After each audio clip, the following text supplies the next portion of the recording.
Because most of us were raised in cultures in which our spiritual connection skills have been atrophied for generations, we often experience a lot of doubt about our experiences when we are just starting out on our spiritual journeys.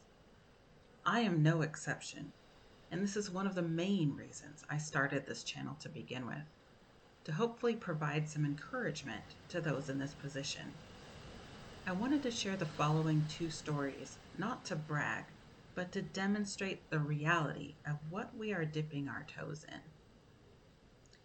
Both stories start with meditation and trance work. In the first, it was March 3rd, and I was trying to connect with my spirit guides. Nothing was coming through. Then, as the sound of my husband coming into the house pulled me out of my meditative state, I heard the name Chief Joseph pop into my head. I walked out of my meditation room and was almost pulled toward the bookshelf at the far end of the living room, right to the section where we kept our texts on and by indigenous people. I grabbed a book, flipped through, and immediately arrived at an article on Chief Joseph. Reading up on him, I was amazed to learn his territory was fairly close to me. Intrigued, I pulled out my phone to look up more information, and my breath was taken right out of me when I saw that his birthday was March 3rd, the exact same day.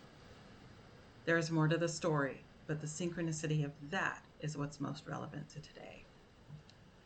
In the second event, I was met with a jolly Viking ancestor who called himself Brune, as well as dozens of tiny beings who identified themselves as Finderbjörn. I tried to look up what that might mean and discovered that Finder is found in another language, but there wasn't much on Björn.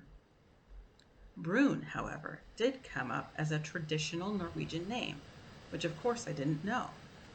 Then later, I was listening to a podcast with Kadrick Olson, an expert on ancient Norse mysticism, and he shared that the Fae in Norse mythology were called Finderbjörn.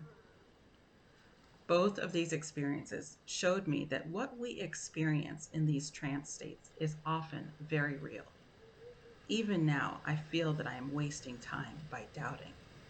We can communicate with our ancestors, with spirits of the land. We can be their instruments in the physical realm and can benefit from their wisdom in our lives. I hope these stories help assuage some of your own doubts. And please, if you feel up for it, I invite you to share some of your own amazing experiences in the comments so we can all see the diversity and breadth of our spiritual connections. Thank you.